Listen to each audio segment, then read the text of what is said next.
What's going on, everybody? It's your boy Christian Ballard, Ballard Sports Media. Thank you so much for tuning in and watching today. Do me a favor real quick. Hit that thumbs up. Hit the subscribe button if you're new to the channel. I do all kinds of college football content on here and a little bit of baseball, a little bit of NFL, some basketball stuff, which I'll try to get into as those seasons kick off. Obviously, baseball is here and has been here for a little while after a crazy shutdown. But today, we're not here to talk about that. Want to look at the Alabama offense for 2022. Of course, a lot of great transfers. You look at what they got. I want to start with the O-line. Is it fixed?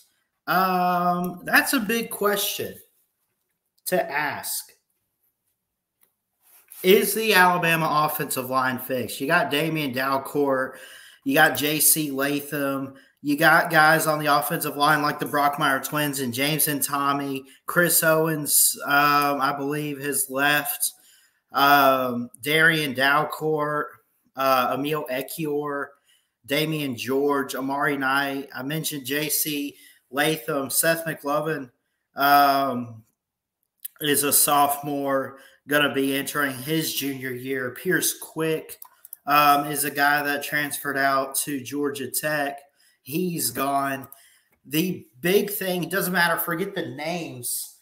Is it going to be fixed as a whole? Eric Wolford comes in from Arkansas State. I believe it's Arkansas State.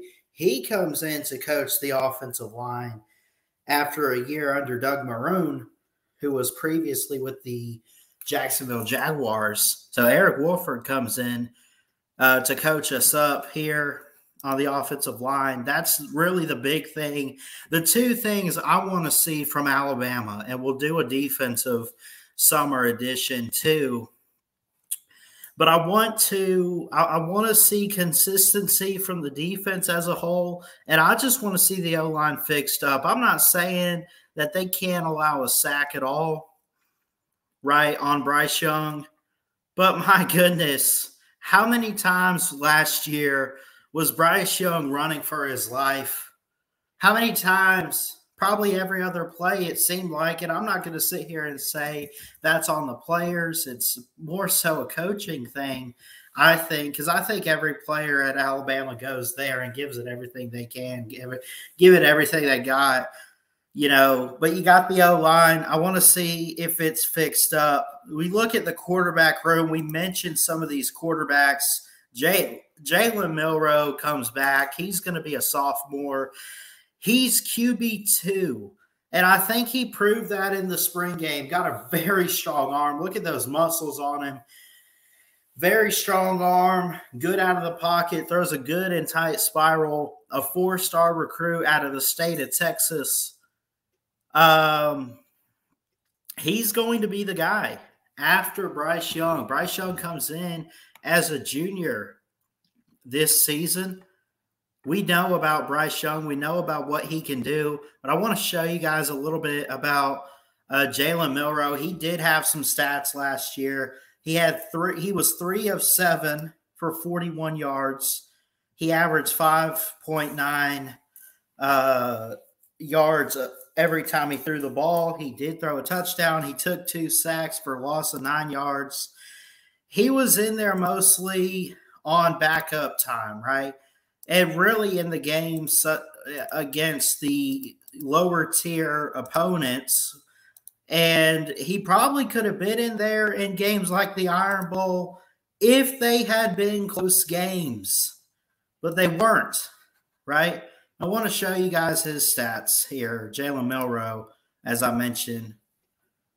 So here you go. Jalen Milroe, 41 yards, a touchdown, no picks, but a good QBR rating for someone that didn't play much. 73.9, count it 74 QBR. But is it good enough? He has to show out this year. I'm hoping there's a lot of games where Alabama is blowing teams out, to where not only does he go in there, but he goes in there and shows what he can do. Light it up. He threw a big time passing play last year I'm trying to remember. I guess it was this Southern Miss game. I don't remember who caught it.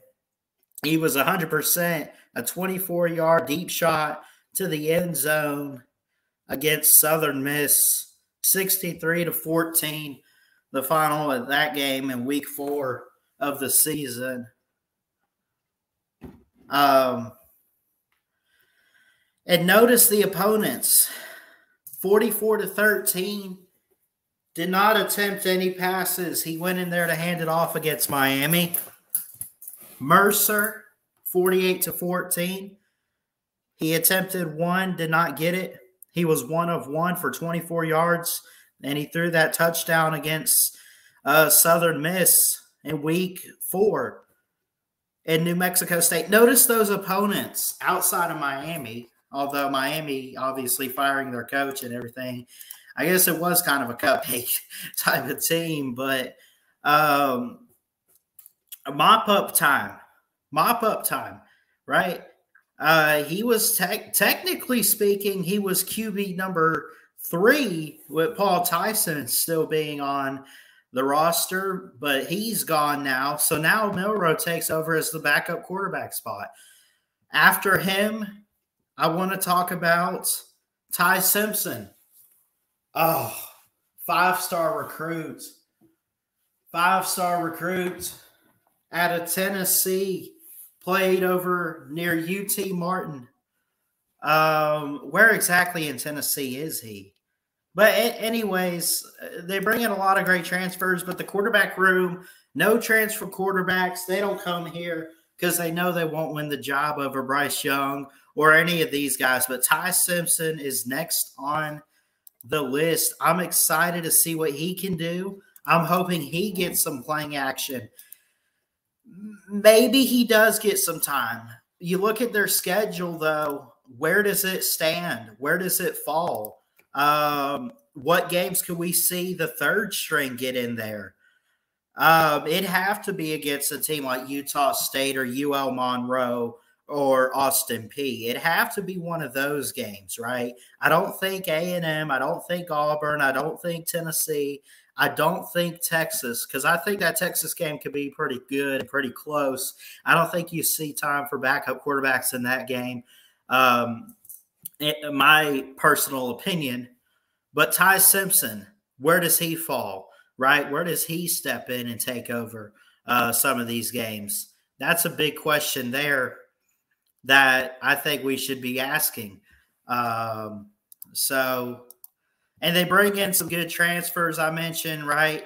The key transfers I look at, before we do that, Bryce Young last year, 4,872 yards, 66.9 completion percentage, 47 touchdowns, 7 picks. It's not bad. He wants to improve those numbers. Lower than 7 picks, higher than 47 touchdowns, get in the 70 completion percentage, throw for maybe, if he can have a good 5,000-yard season, oh, what joy it would bring. How amazing would that be? I think he could do that for sure. All right, let's get back on track here. I want to look at, and we're previewing the offense for 2022, Alabama, looking at some key transfers that they bring in. Jermaine Burton from Georgia. He comes in from UGA, going to step up on the field. Look at Jahmyr Gibbs, who could be running back number 1 as Brian Robinson is out. We bring back guys like Kamar Wheaton and Roydell Williams up front, to be running backs for the Crimson Tide. But you have Jahmyr Gibbs, who did very, very well. He had 143 rushing attempts, 746 yards and 4 touchdowns. He averaged 5.2 yards per carry at Georgia Tech. At Georgia Tech, over 700 yards and 4 touchdowns, 5.2 yards a carry. That's pretty good considering Georgia Tech is not that good in football right now, honestly. And I don't say that. This isn't a bashing of Georgia Tech. It's not like that. But Jahmyr Gibbs, you imagine his numbers at Georgia Tech and what they could be at Alabama. You put it behind – if the offensive line is fixed up and they can create open space, Could he be a 1,000-yard rusher? Could he have that type of season? Could he have at least 500? I mean, where does it stand with this? I hope we run the ball more, and I hope we give Jahmyr Gibbs time to be that guy for the Crimson Tide. Yeah. The offensive line we mentioned, could it be fixed? Let's see. We mentioned the quarterback room. You mentioned Jermaine Burton from Georgia. Jermaine Burton was really, really good at Georgia, and he was a guy that, how do I put this? He's got the right talent, and it's not that he wasn't even starting. He had 26 receptions with the Bulldogs last year in their championship run. He had 5 touchdowns. He averaged 19.1 yards per reception, 497 yards and 5 touchdowns. He's a California kid, very well built, even build right here, as I would call it. Look at this, 6 foot, 200 pounds, even. This guy's fast too. Open field. Just another target for Bryce Young to throw to this upcoming season. Bring in Jermaine Burton. And then Tyler Harrell from Louisville. He comes in, a very highly recruited prospect that was with the Cardinals. He comes in. He had last year 18 receptions, 523 yards, 6 touchdowns, and averaged 29.1 yards every time he touched the football. So the Alabama Crimson Tide, I never thought I would see the day that they're using the portal in Tuscaloosa like they are. They brought in 4 or 5 different receivers and running backs together. And it's amazing. Now, I'm not going to go through every transfer on this list, but you guys get the picture. Alabama will be set up perfectly for a high-flying offense, right? And these guys have experience. You know, you bring in a 523-yard receiver like Tyler Harrell, and I mentioned a guy like Jermaine Burton too, right? They lose guys. Jahmyr Gibbs, by the way, was a former 5-star recruit. Jermaine Burton was a 4-star recruit. Tyler Harrell was a 4-star recruit. Jaleel Billingsley left the Tide. Kamar Wheaton left the Tide. Everything that they lost, they made up for in the transfer portal, right? They also bring in a key transfer in Tyler Steen from Vanderbilt. I don't have his picture up. I didn't think to mention him, but now that I got it pulled up, Tyler Steen was a 4-star offensive tackle that went to Vandy.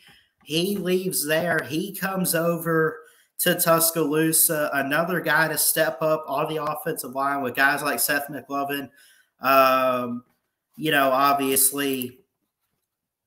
And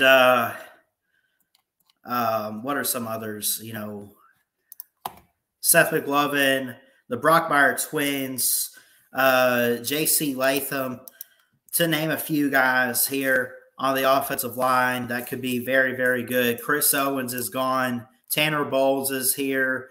Tommy Brown, Darian Dalcourt, Emil Ekiyor. There's a lot, and they need this. They need to get the offensive line in check. They need to take these transfers and use them like they do. And Nick Saban wants to do this. He wants everybody that comes through the door in Tuscaloosa to be used to the best of their capability on the football field. And these guys have experience. They were good where they played. You imagine going to the best, and I'm not here to brag about Alabama, but just call it what it is, the standard of college football. You go there with your talent, you better know you're going to be great as long as you're able to put the work in. And I think all 5 of these guys listed or that I named could be very, very good. So I'm excited to see this offense this year. I think the offensive line is going to be fixed. I like the quarterback room with Milroe, Simpson, and Bryce. I like the transfers. I expect a high-flying offense. I expect a strong, consistent offensive line, which I said earlier, if it could just be consistent, because it doesn't make sense. How was it against the best defense last year in Georgia the first time around? How was it there? But it didn't show up against teams like LSU or Auburn. It doesn't make sense. It's just inconsistency. And we need that this year for sure. But anyway, I'm going to get out of here. I want to hear from you guys in the comments about the Alabama offense. Some stuff that maybe I forgot to mention. I think I pretty much covered all of it. I like the receivers that come in. You know, you got to look at some other guys out there like Ja'Cory Brooks. You know, on the offensive weapons, Ja'Cory Brooks, JoJo Earl, Trayshawn Holden, Thayut Jones-Bell is a key guy. Javon Baker has transferred out. Jacoby Boykins could be very, very good. Those guys are freshmen that step up as sophomores this year. You know, you look at Caden Clark, Cameron Latu, Robbie Oots at the tight end position, Kendall Randolph, Major Tennyson is still on. I mean, it's deep. I'm telling you. And I don't know every guy that's going to be a day one starter. That's up to Coach Saban, but we can only assume. What we do know is Bryce Young's going to lead it. There's going to be some receivers. There's going to be some good run game, we assume, from Jahmyr Gibbs. And it's only up from here. I'm excited for this season. Don't forget, I'm going to do a defensive preview very similar to this, but we break the defensive side of the ball down. And if you'd like to see me do this for another team, let me know in the comments below, and I'll definitely try to look into them. But an offensive preview for the Alabama Crimson Tide in 2022. I love you guys. I'm going to get out of here. Jesus loves you. He's got an amazing plan. The good Lord above cares for you, knows what's best as long as you believe and trust in him. I love y'all. Jesus loves you. God bless. And like I always say, roll down Tide. Roll Tide, roll. I love y'all. Ballard Sports Media checking out. Love y'all. Peace. Roll Tide.